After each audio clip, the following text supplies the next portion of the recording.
বাংলাদেশ সেনাবাহিনীতে কিন্তু আবারও উচ্চ ৬ পদের রদবদল হয়েছে। এমন একটি সংবাদ কিন্তু বাংলাদেশের গণমাধ্যমে বেশি বেড়াচ্ছে। কারা কারা রদবদল হলেন এবং কে কোন দপ্তর থেকে কোন দপ্তরে বদলি হলেন, এই ভিডিওতে বিস্তারিত বিশ্লেষণ করব। এছাড়াও আজকের এই ভিডিওতে আমরা কেবল তথ্যই নয় বরং এই বদলির পেছনের সম্ভাব্য প্রেক্ষাপট, এর তাৎপর্য এবং ভবিষ্যৎ প্রভাব সবকিছু নিয়ে একটি বিশ্লেষণধর্মী মন্তব্য তুলে ধরব। চলুন ভিডিওটি শুরু করা যাক। সম্পূর্ণ বিরোধীদের সাথে আছি আমি সুজন পারভেজ। বাংলাদেশ সেনাবাহিনীর উচ্চ পর্যায়ে সাম্প্রতিক যে বদলিগুলো হয়েছে তা নিয়ে রাজনৈতিক ও প্রশাসনিক অঙ্গনে নতুন করে আলোচনা শুরু হয়েছে। বৃহস্পতিবার সেনা সদর থেকে জারি করা এক আদেশে বাংলাদেশ সেনাবাহিনী এর উচ্চ পদে আরও ৬ জন জ্যেষ্ঠ কর্মকর্তাকে বদলি করা হয়েছে। সেনাবাহিনীর একটি দায়িত্বশীল সূত্র এই তথ্য নিশ্চিত করেছে। উল্লেখযোগ্য বিষয় হলো, এর মাত্র কয়েকদিন আগেই গত ২২শে ফেব্রুয়ারি আরও ৬ জন শীর্ষ কর্মকর্তার বদলি হয়েছিল। অর্থাৎ অল্প সময়ের ব্যবধানে মোট ১২ জন উচ্চপদস্থ কর্মকর্তার পুনর্বিন্যাস ঘটেছে।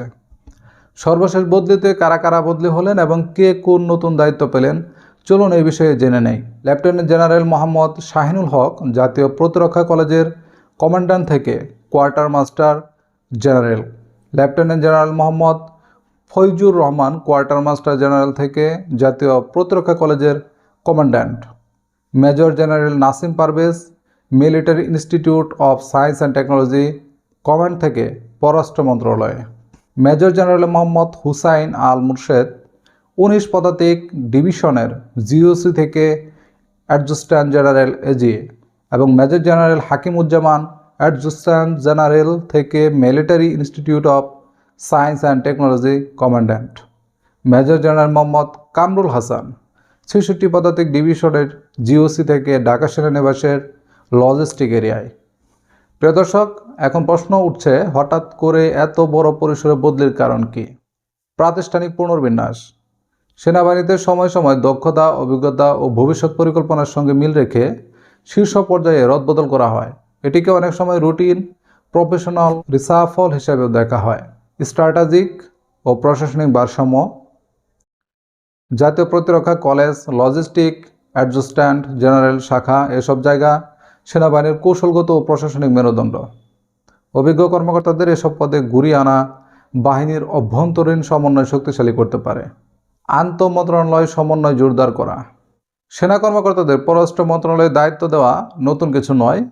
এতে সামরিক কূটনীতি, আন্তর্জাতিক নিরাপত্তা ও রাষ্ট্রীয় স্বার্থ রক্ষায় সমন্বয় বাড়ে। টানা ২ দফায় বদলি সেনাবাহিনীর ভেতরে একটি স্পষ্ট বার্তা দেয়। দায়িত্ব পরিবর্তন মানে আস্থা হারানো নয়, বরং এটি দক্ষতার নতুন ব্যবহারের ইঙ্গিত।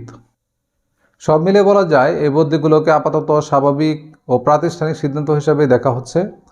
তবে একসঙ্গে এত বড় পরিসরের রদবদল ভবিষ্যতে সেনাবাহিনীর প্রশাসনিক গতি ও কৌশলগত অগ্রাধিকার কোন দিকে যাচ্ছে সে বিষয়ে ইঙ্গিত দিচ্ছে বলেই মনে করছেন বিশ্লেষকরা। এই বিষয়ে আপনার মতামত কি? আপনি কি মনে করেন এটি রুটিন বদলি, নাকি এর পেছনে আরও গভীর কোনো বার্তা আছে? প্রিয় দর্শক, ভিডিওটি ভালো লাগলে একটি লাইক দেওয়ার অনুরোধ থাকলো। আপনার মূল্যবান মতামত কমেন্ট করে জানাবেন।